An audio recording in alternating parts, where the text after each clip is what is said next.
یہ بھی بنتا ہے کہ ہم کیا کچھ کر رہے ہیں کشمیر کے لیے. دوسری بات ایل او سی کی بات اگر کی جائے تو کرونا ڈیز کی بات کریں تو پچھلے جو ہمارے ان کے ساتھ جھڑپیں رہی ہیں تو ان دنوں میں شدید دیکھی گئی ہیں.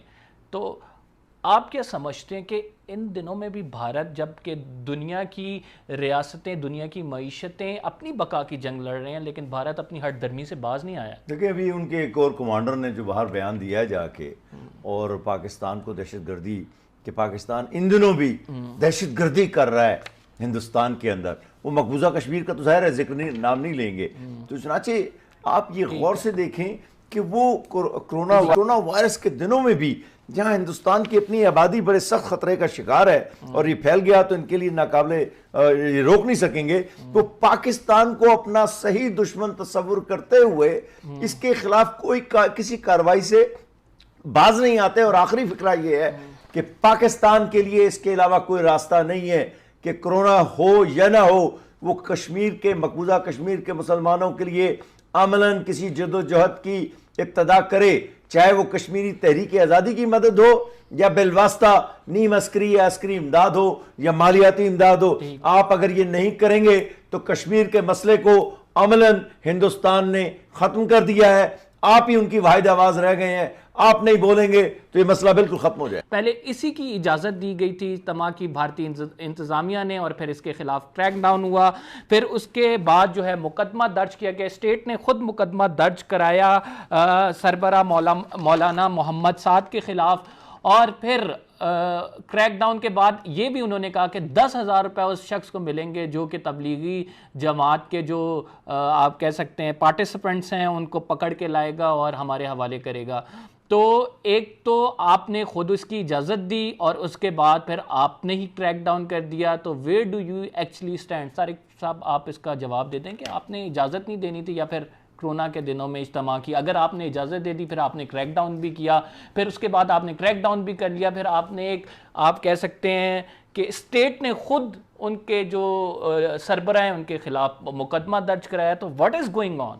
یہ اصل میں اس کو انگریزی میں کہتے ہیں انٹریپمنٹ، اور یا قانون کی زبان میں بھی اس کو کہتے ہیں جال بچھانا، دوسرے کو جال میں پھنسانا اور اس کے بعد پھر اپنی کارروائی کرنا. یہ تو بالکل سوچے سمجھے منصوبے کا ایک حصہ ہے کہ آپ نے قانونی طور پر ایک اجازت نامہ جاری کیا کہ تبلیغی جماعت آئے اپنا اجتماع کرے، اور جب اجتماع ہو گیا تو اس کے بعد آپ نے ان پر الزام لگایا کہ آپ تو یہاں کرونا پھیلا رہے ہیں، اور اس کے بعد اس کے رہنما کے خلاف قتل کا مقدمہ، مین سلاٹر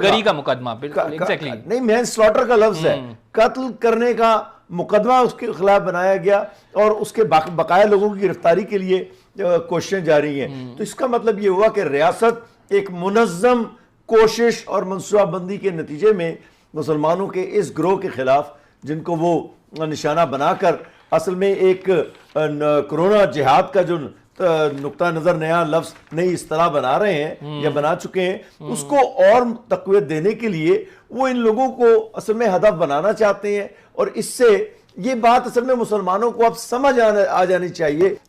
اس بات کا انتظار اصل میں روہنجیا مسلمانوں نے بھی بہت کیا تھا، اور آخر ہوا کیا کہ ان کو وہاں سے دھکے دے کر نکالا گیا، اور جس ملک میں گئے ہیں وہ ویسے بظاہر تو مسلمانوں کا سیکولر ملک ہے بنگلہ دیش، لیکن 10 لاکھ لوگ جو ہیں ان کا بھی محاصرہ ہے وہاں پر. جنرل امجد شیر صاحب آپ کی جانب آؤں گا. صرف یہی نہیں، ایک اسٹرکچرل وائلنس ہے یہ، اور یہ انسٹیٹیوشنلائز وائلنس ہے، ڈسکرمنیشن ہے. ہیش ٹیگ باقاعدہ طور پر جنریٹ کیے گئے، کرونا جہاد، کرونا ٹیررزم اینڈ کرونا بم تبلیغی، اور یہ ٹرینڈ کرنے لگے انڈیا میں. اور مین سٹریم میڈیا میں بھی اسے جس طرح سے رپورٹ کیا گیا، آپ نے سنا ہوگا کہ اورندتی رائے کیا کہہ رہی ہیں اس حوالے سے.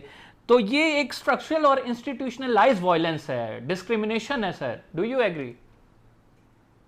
جی بالکل، یہ جو بھی صورتحال ہے یہ باقاعدہ ایک آرگنائز طریقے سے حکومتی سرپرستی کے تحت ہو رہی ہے، کیونکہ حکومت ہی کی سوچ ہے وہ. لہٰذا یہ چیز ان اقلیتوں کو سوچنی ہوگی کہ جہاں انصاف ان کو نہیں مل سکتا، ظلم بھی ہو رہا ہے، اور اگر ظلم کے خلاف وہ نہ روئے تو انصاف دینے والا کوئی نہیں ہے. تو ان کو پہلے تو ان لیڈروں کی خبر لینی چاہیے جو وہاں پہ مسلمان لیڈر بجائے ان کو تحفظ دینے کے وہ دن رات اس جدوجہد میں رہتے ہیں کہ وہ ہندوستان کے ساتھ اپنی